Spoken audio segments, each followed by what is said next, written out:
Muling kumarera ang mga atleta, sports enthusiasts sa Clark Freeport para sa Clark Duathlon Championships 2026 na ginanap nitong Sunday, August 2. Inorganize ang Go Race PH ang kompetisyon kung saan nagsama-sama ang 250 participants na binubuo ng mga baguhan at veteran duathletes sa isa sa pinakamalaking multi-sport event sa bansa na dinuluhan din ng mga pamilya at iba pang spectators. So Go Race, we see to it na maayos yung flow ng race natin, and then mag-enjoy yung mga participants natin. At the same time, of course, yung healthy lifestyle pinopromote natin, yung being active all the time. So ini-schedule po natin yung mga races natin na makapag-prepare sila, and then they have a goal to finish. So yun, and then while preparing, they stay healthy also. Sinisikap raw ng Go Race PA sa umangatang standards ng organisasyon. Bukod sa pagiging organizer, mismong karanasan nila bilang mga duathletes sa labas ng bansa ang ginagamit nilang inspirasyon sa bawat karera. Because we also race, no, we try out races abroad, around the world. We try to experience ourselves kung ano nang nagiging trends also, and then we try to bring it here.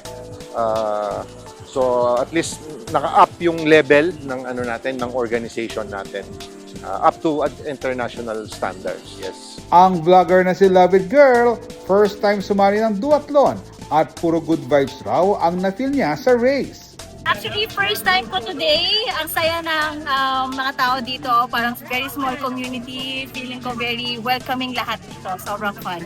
Habang si Vinic Marquez, matagal nang sumasali sa events ng Go Race PH dahil sa pagiging maayos ito. One of the most organized races here in Clark, and then ever since kasi from nag-start ako dito na ako sa Go Race start until now. So I think this is my 10th race na. Yun, yung ambience, yung mga players, yung mga naglalaro, parang welcome ka lahat pag nandito. Sa hudyat ng mga organizer, lumarga ang mga duathletes sa dalawang category at format na kanilang sinalihan. Longer distance siya. So 10K run, 60K bike, and then another 10K run in the end. So, and then meron din tayong sprint. May 5K run, 20K bike, and then 5K run ulit. So, dalawang distances tayo. And then meron din tayong relay. Yung relay category naman, merong isang runner, isang biker. Matapos ang 1 hour, 9 minutes and 12 seconds, unang tumawid sa finish line si Eric Joaquim Hechanova para sa sprint distance. Siyempre, sobrang saya. Tapos, nakakapagod talaga yung last run. Halos, iniisip ko na lang, ang layo ng pinunta ko dito, tapos matatalo lang ako. Yun yung iniisip ko talaga. Nanguna naman sa long distance category si Robin Bañados sa oras sa 2 hours, 56 minutes, 27 seconds. Hindi ko po expect na ako mauna kasi mahina po talaga ako sa run eh. Kaya binigay ko lang po ang best ko. Napakahirap po ng ruta. Lalo na yung bike po, 3 beses po kami babalik doon. Sabi ko, hindi ko alam kung paano ko iraraos, pero naraos ko po. At hindi ko po expect na ako po unang makakatawid. Sa hani naman ng kababaihan, naghari si Marlene Capones sa sprint distance sa oras sa 1 hour, 40 minutes at 30 seconds. Kamusta? Nakatapos? Yes. Una pa sa... Oh, talaga? Hindi ko alam. Joke. Yeah, nakatapos naman. Pero almost, pinulikat. Oh well. Ano ba? Actually, hindi ako ready eh. Kaya pinilit lang ako ng mga friends ko. Pero since nag-training ako for a marathon and I love cycling, so medyo ready na. So yun, sakto yung training ko for marathon for this race. Pumarada rin sa unang pwesto ng female long distance si Raji Detera sa bilis sa 3 hours, 31 minutes, 39 seconds. Dagdag sigla rin sa kompetisyon ang pakikiisa ng iba't ibang personalidad tulad ng actor at fitness advocate na si Berwin Miley na naging finisher ng paligsahan. Every race, every finishing race, it's such a joy and such a blessing.